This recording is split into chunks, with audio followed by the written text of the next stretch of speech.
Hey everybody, we are back again. But wait a minute. Ole campeones, ole, ole, ole, ole, ole. Campeones, ole, ole, Oh no, ole. that's too low, bro.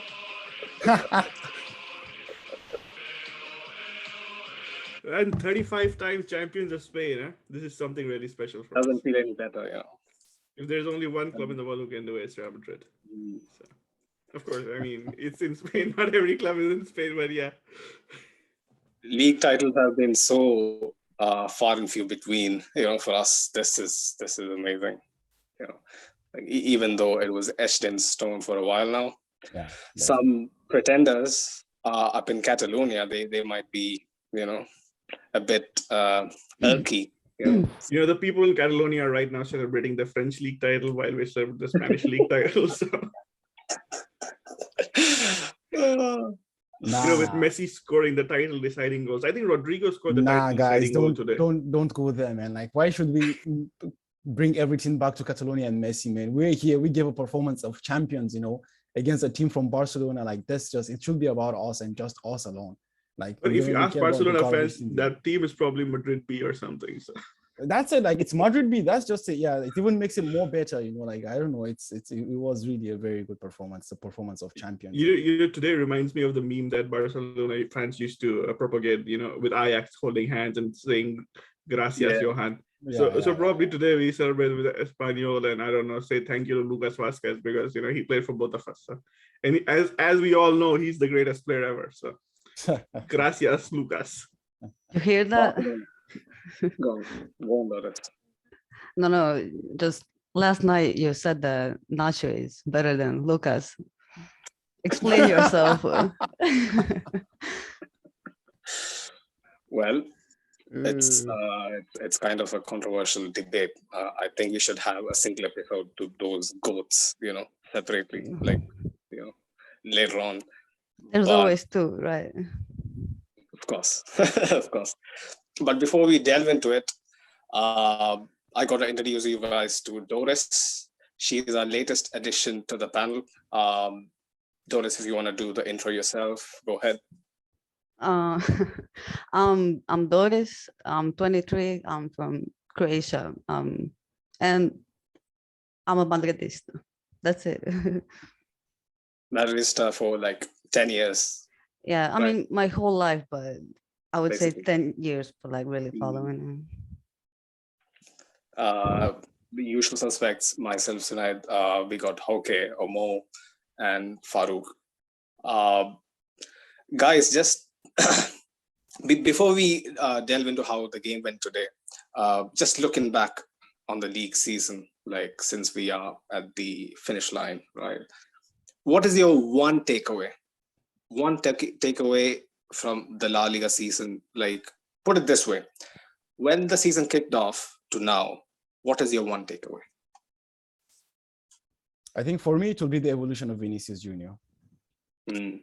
Yeah, I would say, like, to be honest, I feel that he's been the major difference because I feel Benzema has been playing like this for the past 3 years. Okay, like it's a bit on a different level this year, but I feel, the evolution of Vinicius Junior actually helped push also Benzema across the line eventually. So yeah, for me, that would just be it. Yeah, before I actually go into, all the takeaways and stuff, I'd just like to say making this episode is like kind of weird because starting off in the season, we never thought we would be making this episode of us being champions, with four match days to go. So it's kind of wonderful, but at the same time, it's like kind of surprising.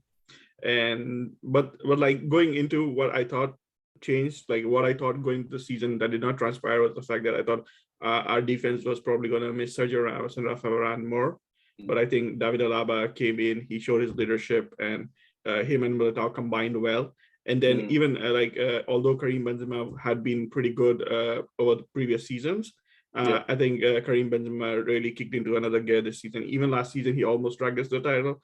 This season, he took us to the title 4 game days before. Like Farouk pointed out, I think Vinicius, his performance is just amazing. Like the improvements that he has made over the past one season. And I think the biggest change for all, like the biggest thing that I did not expect was how Carlo Ancelotti was going to manage this team, because coming into the season, like all of us had doubts because he finished 10th with Everton, so everybody was kind of like skeptical of how this guy is going to manage the team. But I think as old timers, we knew that Carlo Ancelotti had this magic touch with the players. So, and finally, Carlo Ancelotti is like the first manager in Europe to win a league title in all top 5 leagues. So, that's something special, and we should really congratulate Carlo Ancelotti for that.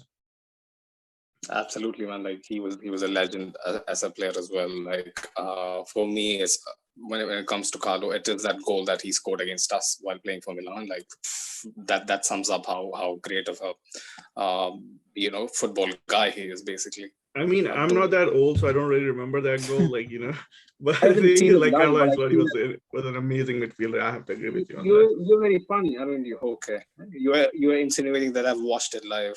Yeah, thank you for that. But Boris, you can go ahead. What is your one takeaway? Well, obviously Vinicius, but also Modric. Like at his age, what he did this year is just incredible. All three of them, Vinicius, Benzema, and Modric, were amazing, and especially Vinicius. If you watched him last year, and I mean, at the end of the season last year, he was pretty improved, but this year he's a different player. Many people say that he's like not that versatile, that he always does the same thing, but I always say if you do it like 99 times, one time it's gonna work, and every time it works. It's either a pass, or like a really good pass, a chance, an assist, or maybe a goal, but one time it's gonna work, and every game we see that. Yeah, I think adding on to just what Doris said, I think Modric's longevity has been something really amazing, because oftentimes we forget to give credit, because I think we take him for granted because how good Modric has been ever since he came to this club.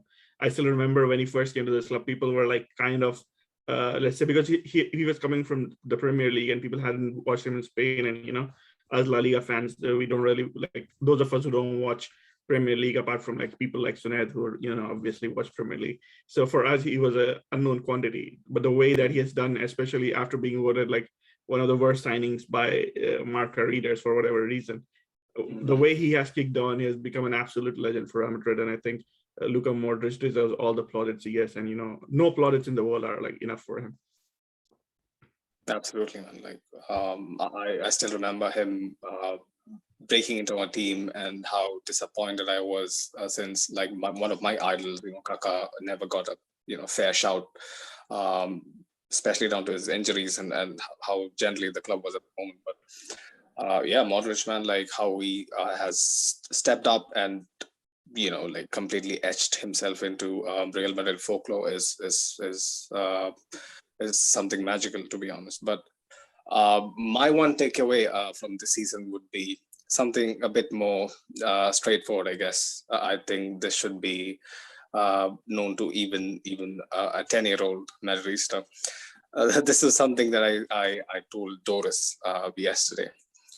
My one takeaway is, we have to give props to Carlo for steadying the ship.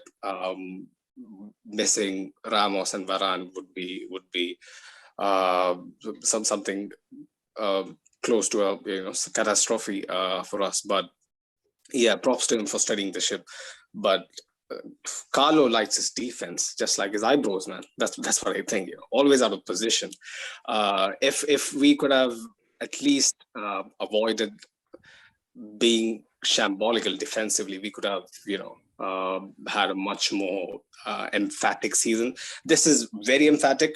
Winning it a month beforehand is kind of emphatic, but the only taint on it, in my opinion, would always be the 4-0 drubbing against Barcelona at home.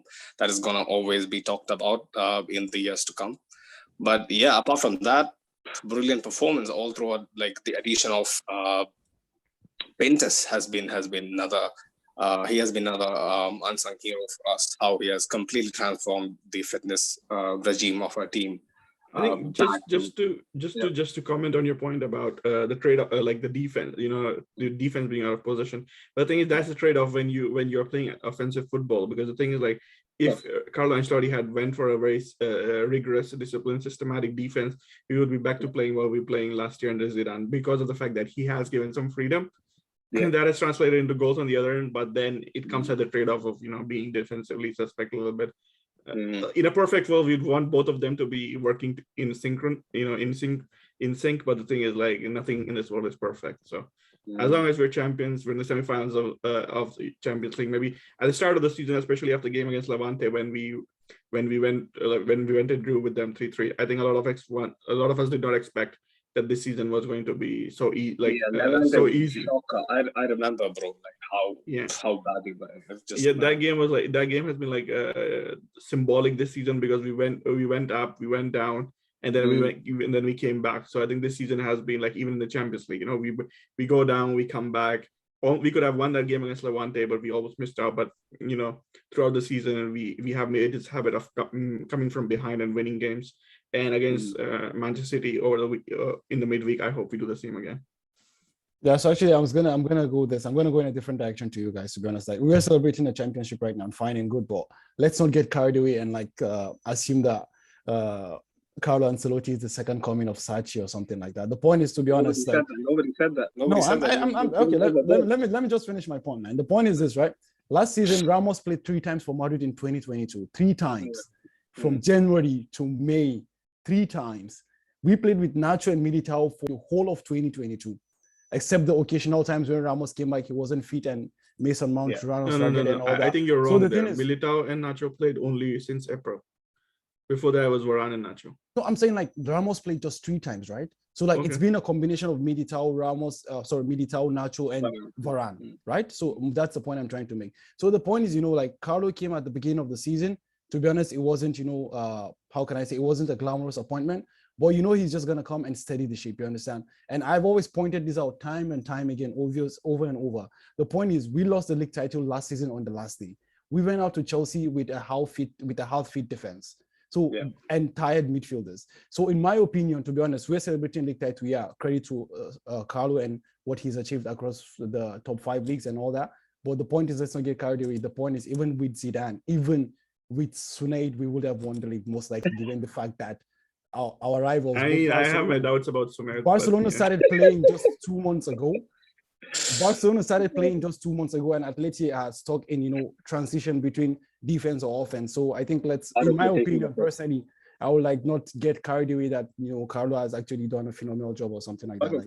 Bro, like, you gotta pay the man his flowers, right? Like, he's not your Pep Guardiola. He's not your Jurgen Klopp. But to be honest, he has done a good job. Like, obviously, bro, like, he has steadied the ship. He has changed the... I'm sorry, but what ship has he steadied? This is my question, to be honest. I haven't seen a ship that has been steadied right now. That's bro, I'm not saying to you that he hasn't. Okay, so the thing is, I'm not saying to you that, like, he hasn't done a job. He has, as I said, like, you have to give the man his credit. Like, winning the league is not easy. He's done that. You understand? But I'm just saying, let's not get carried away that we still have problems at the base of everything. You get the point. So that's just it. There's still problems there, but right now we are more consistent than the other 19 teams in the league, and we get the credit. That's just it. But I'm just saying, let's not get carried away with the Carlo Ancelotti team. That's a very fair point. Like, unlike previous seasons, there wasn't anybody pushing us as much.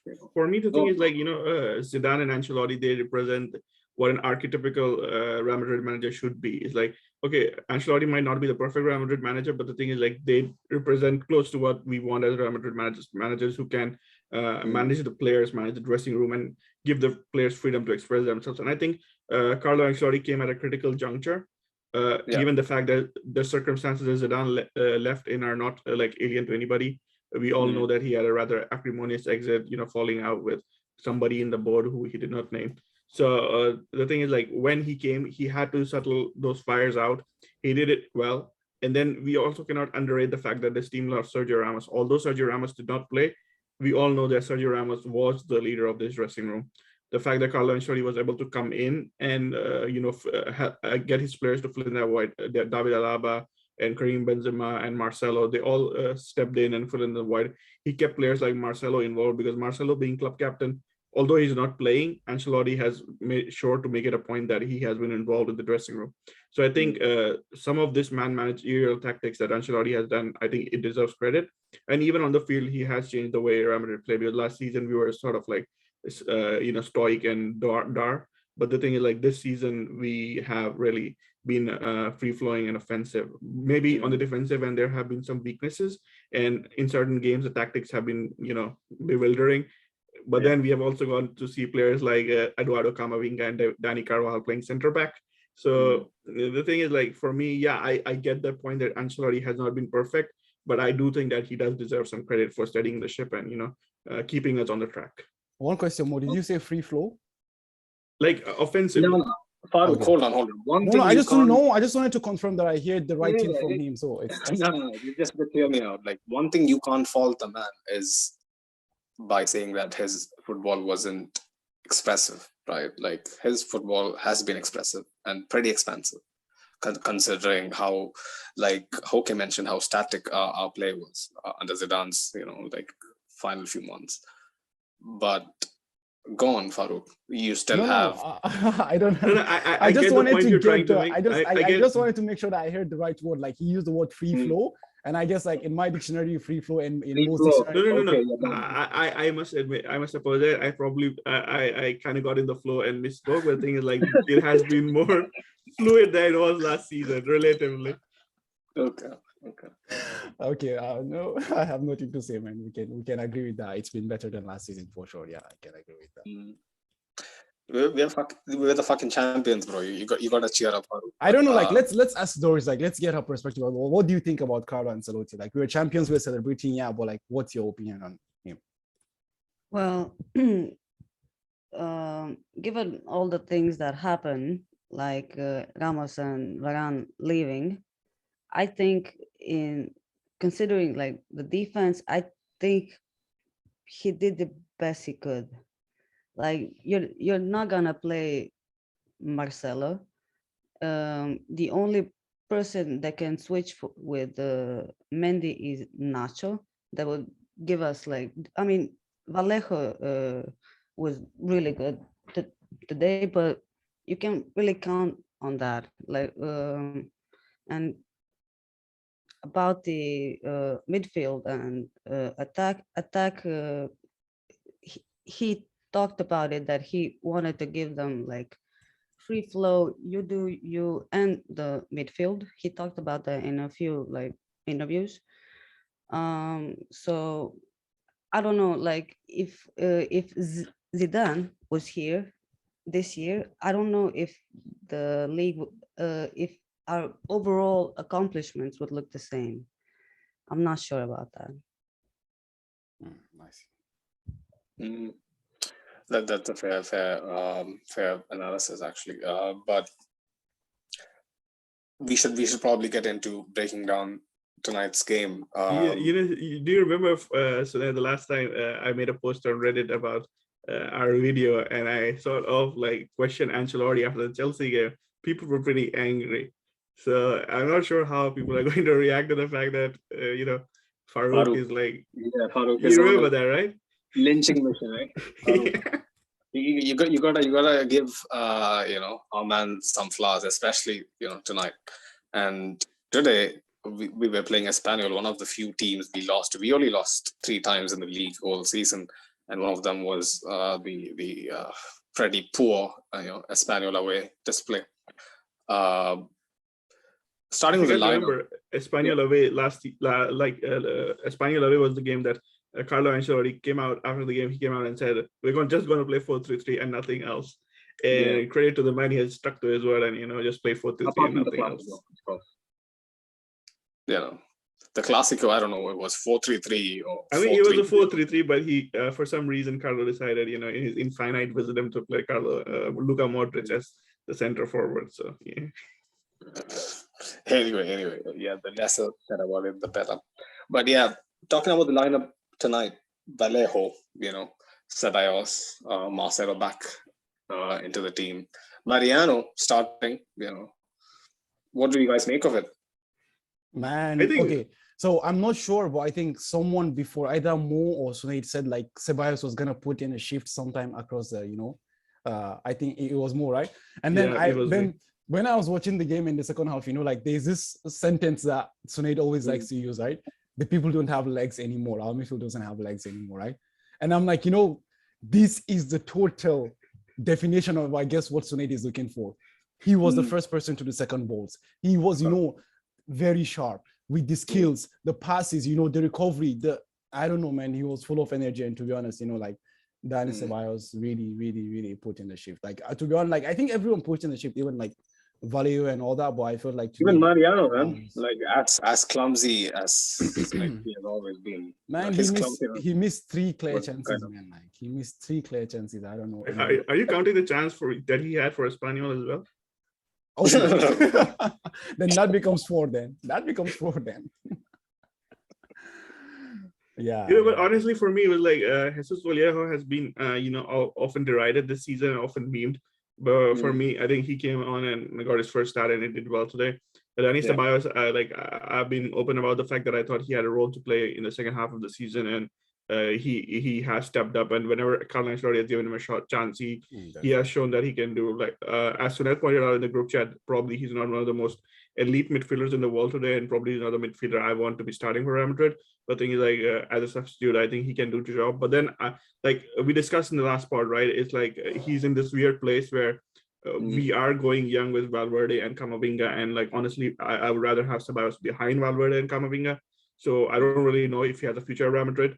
But the thing is, like today, whenever he has been given the chance in this second half of the season, I think he has stepped up and done well. Jesus Vallejo did well. Mariano, I think, okay, the guy is not technically good, but he plays with heart. If Jovic had been there, probably those 3 chances wouldn't even have been there, and the extra chance for Espanyol.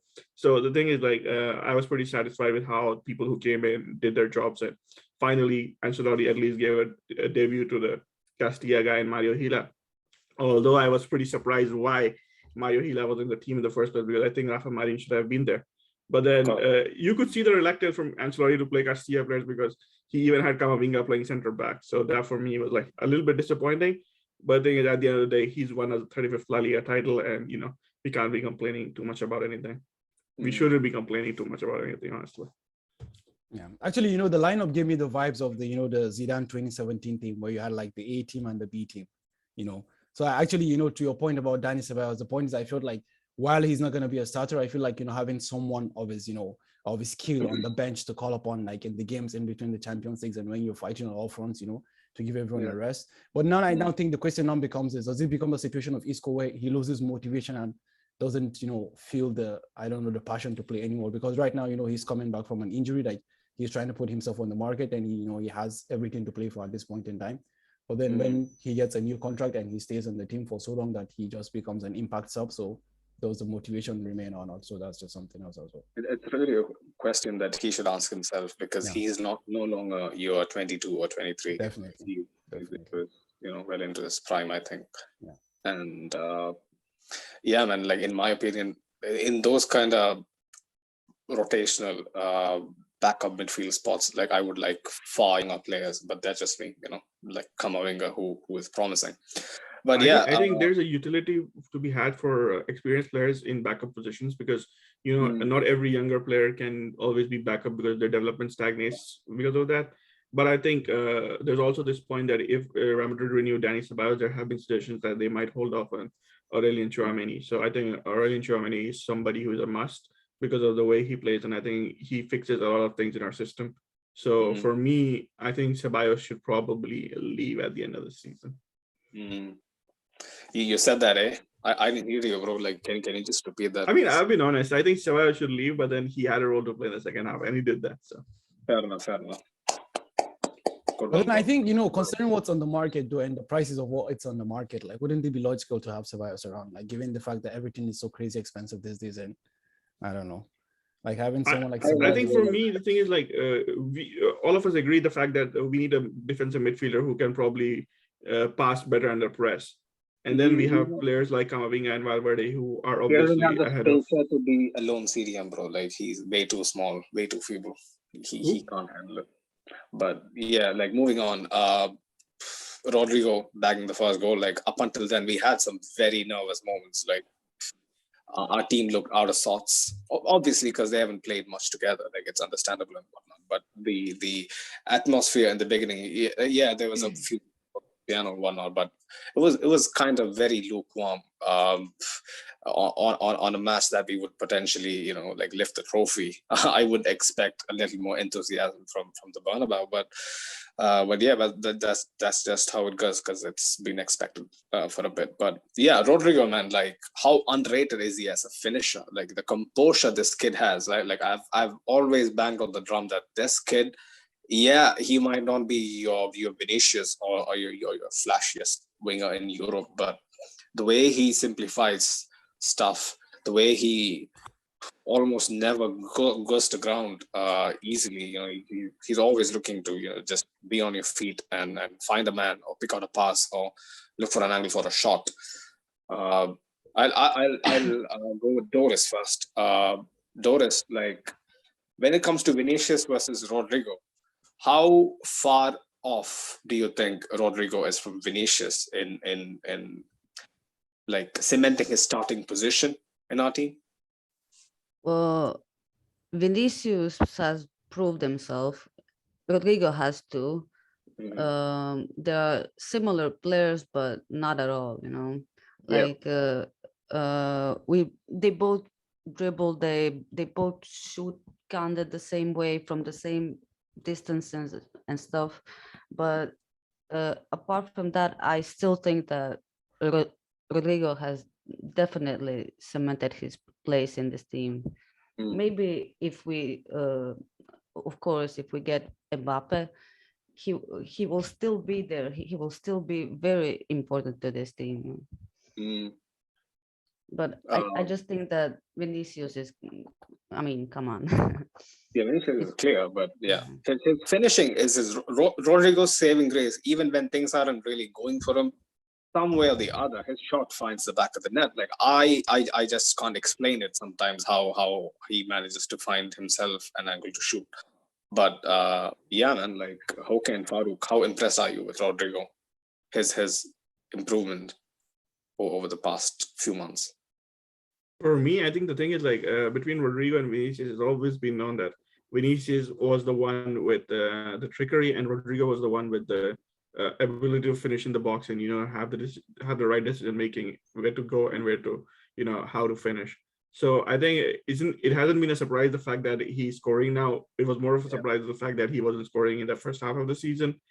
For me, that was the bigger thing, because even when the first burst onto stage, if you guys remember, it was like Rodrigo scored that hat trick against Galatasaray in the Champions League, and everybody was like, okay, this guy scored a hat trick at similar age as Raul, so he's something special. And the thing is, like, Rodrigo is special, but the fact is, Vinicius is even more special, because Vinicius has the trickery, he has the ability to take his man on and beat him one-on-one. And then when Vinicius added finishing, it was always the thing that everybody said. There was I remember I was on the Discord with Bayern fans, and they were like, Rodrigo is a much better player than Vinicius. And I said, once Vinicius adds finishing, he's going to leave everybody behind the dust. And the thing is, like, I think it's a bit unfair to compare Vinicius with Rodrigo, because Rodrigo is a completely different type of player. I think towards like, for Rodrigo needs to reinvent himself. He probably needs to figure out how to be a center forward, because I think playing alongside Mbappe and Vinicius is how Real Madrid are going to approach some games when Benzema is not ready next season. So although probably Mbappe plays center forward, but then Rodrigo also has to figure out how to play center forward or right wing. He can't always be playing left wing. So I think that's something that Rodrigo needs to work on. But to Doris's point, I think Rodrigo has cemented his position in the lineup, his position in the team, at least. Like going back to your point, what I mentioned earlier, like his finishing and his knack for finding the net is going to eventually, some way or the other, keep him in and around the side, like either be the 12th man off the bench or in the starting lineup, because like Vinicius can create chances out of nothing, but even when Rodrigo is having a very rudimentary game by his standards, he can still somehow nick a goal.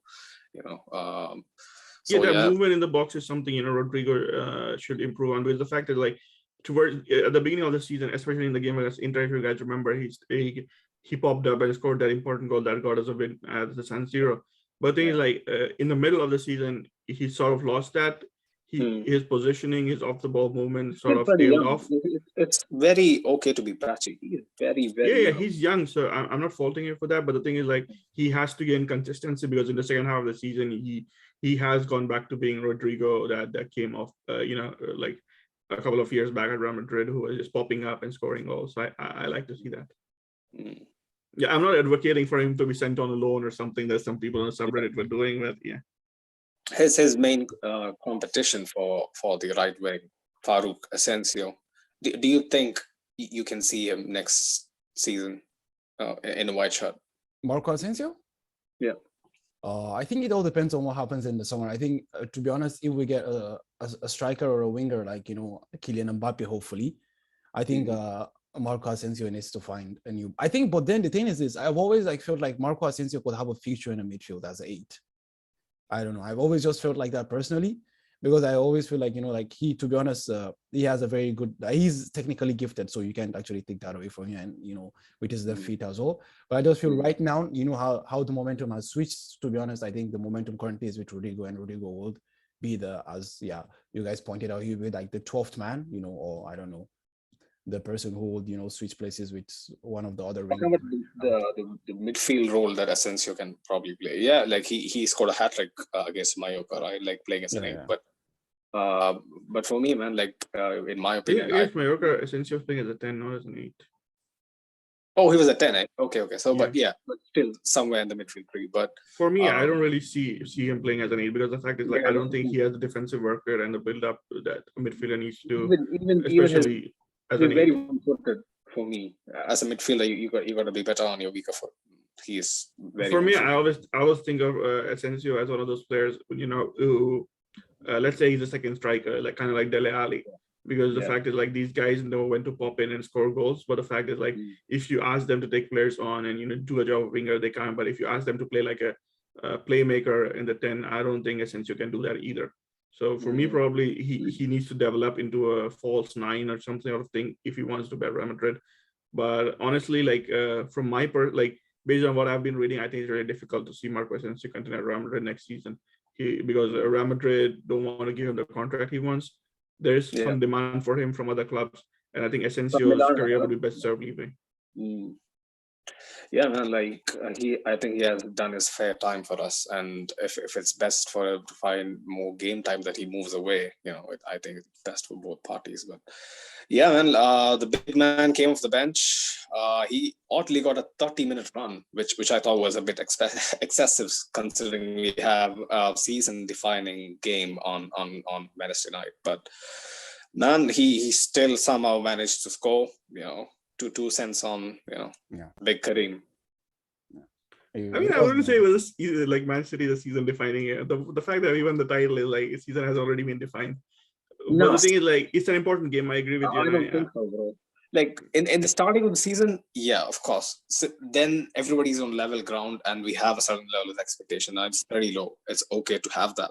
But since we are in this position, just a goal away, we should have been out of sight, killed in the tie in the first leg, but we still have a fighting chance. At this point, we should consider that the game of the season, a season-defining game altogether. I mean, I don't agree it's a season-defining game. I do agree that it is like an important game coming up, and I do agree that Benzema shouldn't have started, like shouldn't have played at all.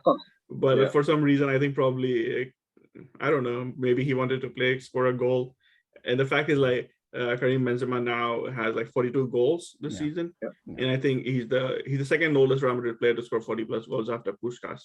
So that's something, and I think Karim Benzema is Karim Benzema. What can you say about him?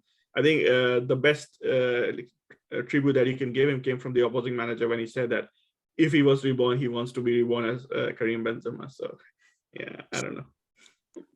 Yeah, actually, I think for me, I would actually go with Sunaid as well. The point is, you're here seeing it, so that's why I feel like also the City game is a season-defining game, in the sense that, okay, it doesn't mean that if you lose the game, your season is garbage. It's just like, the most important game you're going to play this season. It's just like, as he said, as Sunaid rightly pointed out, at the beginning of the season, like we will bite off your hand to give us this position that we're in.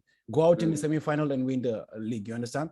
But the point right now is like we're one goal away from taking this game to the penalties. You get the point. So like it's something that is there to be taken, and you feel like you can take this. Like you're so close.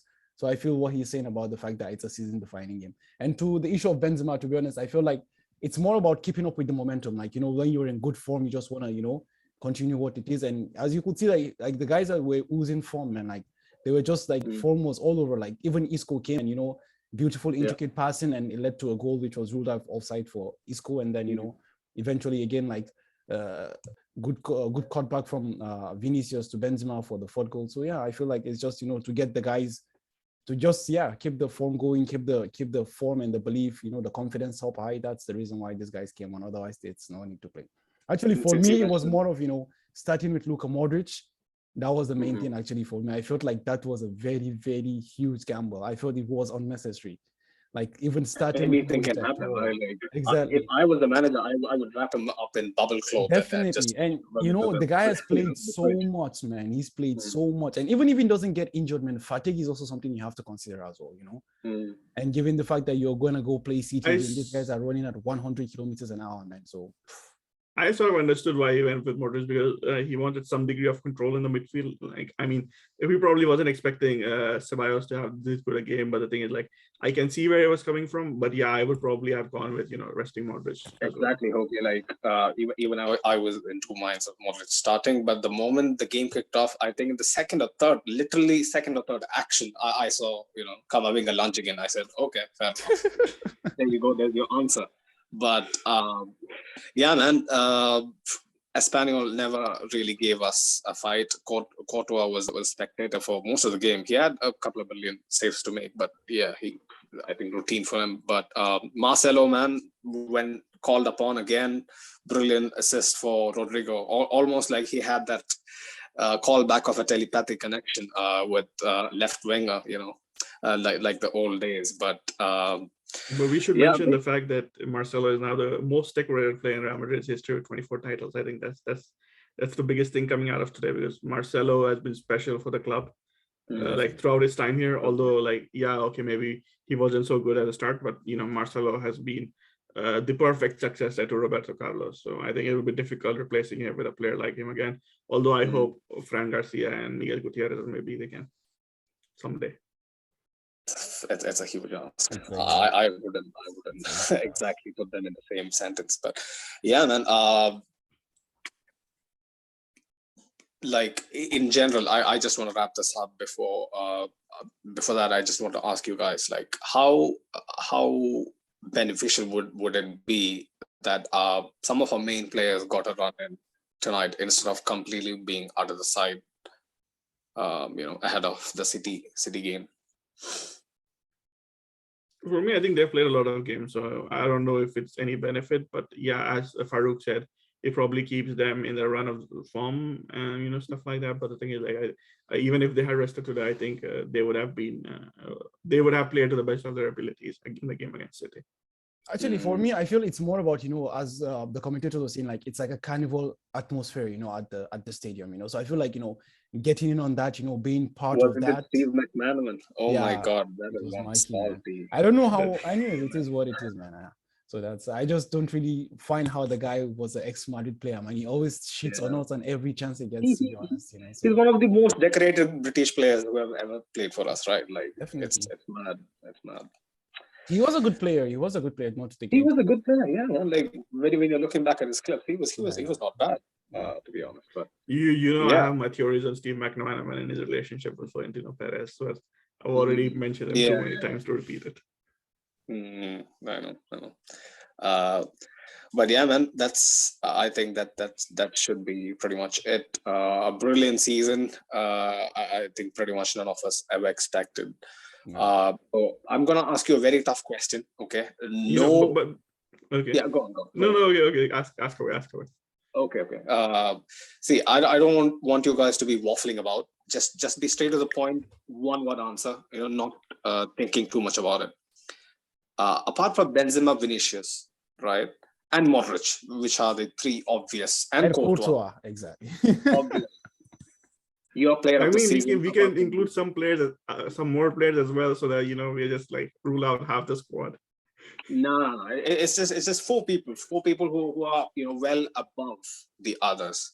But name your unsung player of the season, basically. I'll start with you, Hope. Go on. For me, okay, this is a tough one.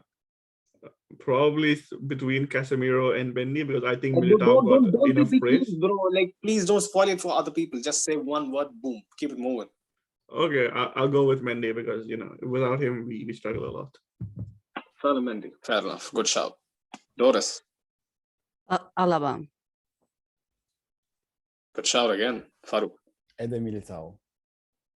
Man, really? Okay. I think Militao and Alaba have gotten a lot of praise, but Mendy has sort of slipped behind because people don't point to him, but our record without him is like spotty at best. So. Yeah. Mm. What about you, Sunil? Also, Valverde is a good one because he really showed this. I mean, he shows it every season. After the injury, he had a tough time, but this season he proved that he's still a top class player, and we really have a future in Valverde, 1000%. Especially his versatility, and his speed. He's so fast. Like very, very quick and very direct in how attacks. But yeah, for me, you guys know me. It should be Eduardo Camavinga and how much he has helped us shore up in games that needs to be shored up, and in some games like tonight when he literally drives. When you said Camavinga, Farouk immediately perked up. And for the people who have been watching this pod for a long time, they all know that Farouk is a certified Camavinga hater. So I'm pretty sure there is but he has turned the corner. Man, even Camavinga wouldn't select himself as the player of the season if you remove. Bro, I said underrated, unsung player of the season, in my opinion. I'm not Sid Lau, okay, bro. I'm saying to you, even Camavinga wouldn't select himself, man. What kind of? But I'm just telling you my opinion. Like he should consider himself proud. His first season, he's 19. Thrown in at the deep end of a team that is expected to fight in all fronts. If you had removed 24 players, even then Farouk wouldn't have said Camavinga. So. Yeah. This guy gets pretty butthurt sometimes, but it's fine. It's fine. But yeah, people. That's a wrap. 35th title. There's only one way to wrap this show. We can't hear anything, man. We can't hear anything. Yeah, you heard that. Okay, so forget about it. Yeah. It was a nice attempt, though. But yeah, before we go, I would like to shout out our friends at Real Madrid Committee. They have a fantastic Instagram page over there for all your Real Madrid latest news, transfer rumors, opinions, other podcasts just like us. You could follow them. They've been doing a brilliant job over there. And also for all our listeners on our audio platforms, we will be having a city preview basically day after tomorrow. Hopefully we will be doing it around 2 p.m. Eastern, 7 p.m. UK time, and should be uploaded pretty soon after, probably in an hour or so. So yeah, watch out for that. We'll be doing it with Be the Code podcast. They are a pretty upcoming, very good city oriented podcast themselves. So yeah, man, pretty stoked to do another review. Just to add to what you said, I think if you are somebody who's listening to us for a long time, we would appreciate it if you could leave comments on YouTube. And if you're listening on audio platforms, please do leave us a review, because I think on Apple Podcasts and Spotify, you can leave reviews. And if you leave good reviews, that'll probably increase the visibility for us. So, like, share, and subscribe. Second that. Absolutely. 100%. Second that. But yeah, people, it's a wrap for this La Liga season, and can't wait for that brilliant tie on Wednesday. And I hope, we can turn it on. Hala Madrid. Real Madrid. Hala Madrid. Campeones. Campeones.